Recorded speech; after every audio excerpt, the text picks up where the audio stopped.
In a small town called Eldridge, there stood a grand old hotel named the Empress, built in 1921. It was once the pride of the town, frequented by travelers and tourists from far and wide. However, in 1923, an unexplained event led to one of its rooms being locked forever. Rumors swirled about what lay behind the door of room 302, capturing the imagination of locals for decades. The Empress had a faded elegance, its high ceilings and intricate chandeliers a reminder of more glamorous time. Over the years, curious townsfolk and adventurous tourists tried to unlock the secrets of room 302, but no one ever succeeded. That is until one autumn day when a curious young woman named Clara arrived in Eldridge. Clara was a recent college graduate with a passion for history and an adventurous spirit. As she explored the town, she learned about the Empress and immediately felt drawn to it. The stories of the locked room intrigued her, and she found herself wanting to know what was inside. Determined to uncover the secret, Clara checked into the hotel. She met the hotel manager, Mr. Thompson, an elderly man with a twinkle in his eye and a fondness for stories. When she asked about room 302, he chuckled but warned her that no one had entered that room for almost a century. "Best to leave it alone, my dear," he cautioned, but Clara's curiosity only grew stronger. After settling into her room, Clara spent her first evening exploring the hotel. She admired the beautiful paintings lining the hallways and listened to the creaks of the wooden floors beneath her feet. She felt the charm of the old hotel, but the mystery of room 302 stayed at the forefront of her mind. The next day, Clara decided to investigate further. She spoke to the locals, gathering bits of information about the hotel's history.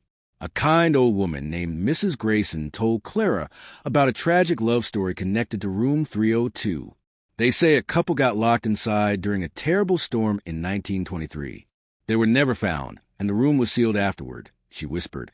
Her voice tinged with sadness. Clara's heart raced. She couldn't help but wonder what had happened to the couple. That evening, she went to the hotel library to gather more details. Among the dusty books, she found an old newspaper article dated back to 1923. It mentioned a wedding that was planned at the Empress, but a fierce storm had swept through the town, causing chaos. The last entry in the article was a chilling sentence. The couple was lost somewhere within the hotel. The more Clara learned, the more determined she became to see room 302.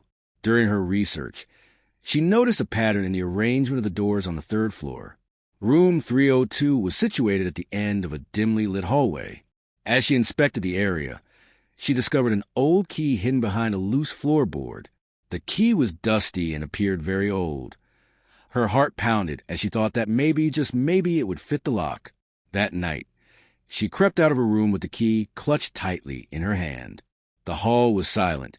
The only sounds a soft whisper of the wind outside and the gentle creak of the aged building. When Clara reached the door marked 302, she felt an electric charge of excitement flow through her. With trembling hands, she inserted the key into the rusty lock.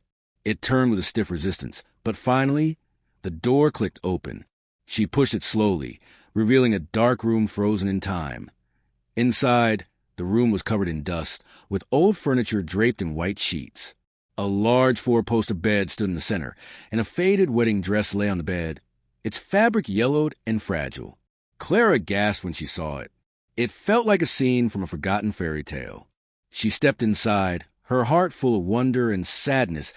As she explored the room, Clara noticed a photo frame on the wall. Inside was a picture of the couple whose love story had captivated her.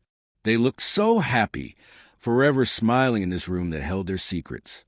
Suddenly, a chill ran down her spine as she noticed a wedding ring on the dress, still sparkling faintly in the dim light. In that moment, Clara felt a connection to the lost couple. She wondered what had happened to them and why they were never found. Just then, she heard a soft whisper, almost like a breeze carrying words from the past. "We are still here," the voice seemed to say. Clara felt a mix of fear and compassion as she understood that their spirits lingered in this room. Realizing that room 302 was more than just a locked space, that it was a memorial of love and loss, Clara made her way back to the door. She locked it carefully, leaving the couple to rest in peace. Their story finally parted her heart. The next day, Clara checked out the Empress, her heart full of gratitude for what she had discovered. She had unlocked more than just a door. She had unlocked the importance of remembering love, even in the face of sorrow. As Clara drove away from Eldridge, she knew the story of room 302 would stay with her forever, a reminder of the enduring power of love, even when held hostage by time.